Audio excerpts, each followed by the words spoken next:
So I've decided to incorporate some alternate day fasting into my carnivore diet.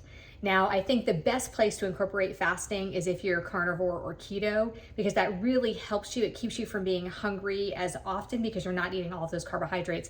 And I have seen a lot of people say that they do intermittent fasting or they do alternate day fasting, but they do not eat a carnivore or a keto diet because they just don't want to restrict themselves on the times where they have to eat. But somebody like me who is an abstainer, it's really hard for me to like flip that switch and not want those carbs on my fasting day. But if I eat lots of protein and lots of fat the day before I'm fasting, I typically feel okay. Now, I did have a bad experience with fasting in the beginning of my carnivore diet more than 2 years ago. I had come from a background of lots and lots of restrictions. So I came from a background of chronic dieting, chronic undereating, and or binging at the times where I wasn't restricting what I was eating. It's like could never find that balance for me. And so when I started the carnivore diet, there was all this talk about fasting in the carnivore community. You should definitely fast and incorporate that in with your carnivore diet.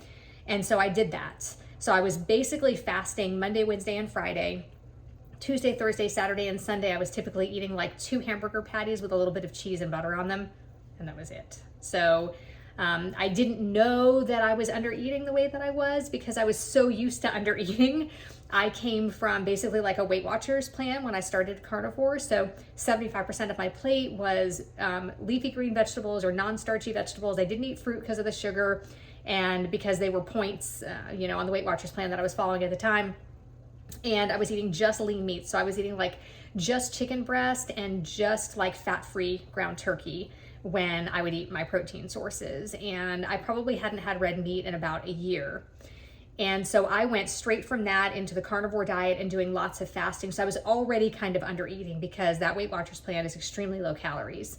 So I didn't realize with the 2 hamburger patties with a little bit of butter and cheese that I was under eating as much as I was. And so I was eating about 900 calories every other day, slowed down my metabolism, and I actually gained 18 pounds over the course of the first 8 months that I was a carnivore. And so when I realized what was happening, it took me a long time and I stuck with it even though I was crying every day and I was just gaining weight. I stuck with it though because I felt good, but it just wasn't working the way that I thought that it was gonna work. So I stuck with it because I was enjoying the food so much. So I ended up raising my calories up gradually over about a month period and then stayed at that range, like 2,000 to 2,200 calories a day, and maintained my weight for a while to fix my metabolism because I had just tanked it from the not eating and the fasting so much. And so after that 4 months, I was able to lower my calories just a little bit. And then I was able to lose 35 pounds eating bacon, steak, eggs, so many yummy, delicious, meaty things.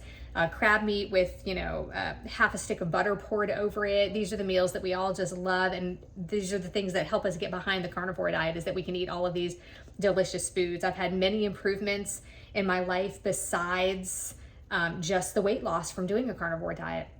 I'm more confident, I feel better. But the one thing I feel like I would like to figure out how to reincorporate is fasting. And so I'm gonna take the next couple of weeks and kind of teach myself how to reincorporate fasting while still eating enough on the refeed days to keep my metabolism from lowering or from tanking from not eating enough. And so I'm probably gonna have to track my food on my eating days, which I don't really wanna do, but I know me, and I know that once I start fasting, I will not be as hungry. And so on that refeed day, I will feel like I don't need to eat very much, like, oh, but I'm on a roll.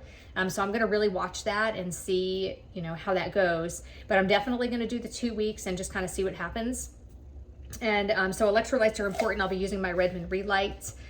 For those of you that are interested, I do have a code and I'll put that down below. But the pina colada is my absolute favorite, and electrolytes are gonna be really important with this much fasting. And then, like I said, I'm gonna be sure that I am eating enough on my eating days because I don't want to do to myself what I did before. I want this to be healthy. There are so many wonderful things about fasting that make it worth trying again.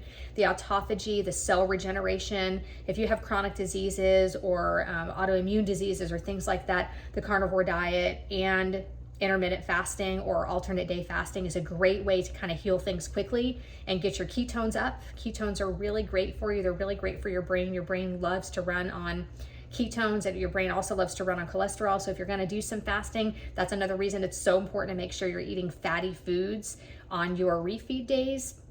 because you don't want to slow down your metabolism, you don't want to get brain fog, and you could get all of those things if you are not really good about making sure your refeed day is really important that day.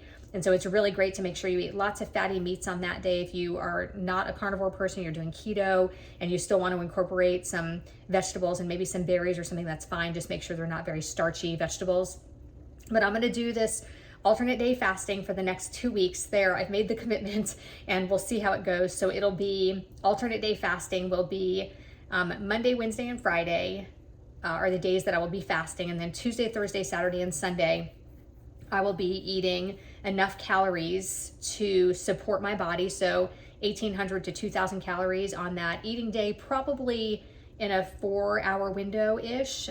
If I end up having to mix up one of those days because of a function or going out of town or something like that, and it just like would be too hard for me to fast, I will still make sure I get those 3 fasts in every week for the next 2 weeks and kind of see how it goes. And we'll see. I don't know. I'm a little bit nervous about it because I had such a bad experience at the beginning, but I'm going to go for it, and I'll let you know how it goes.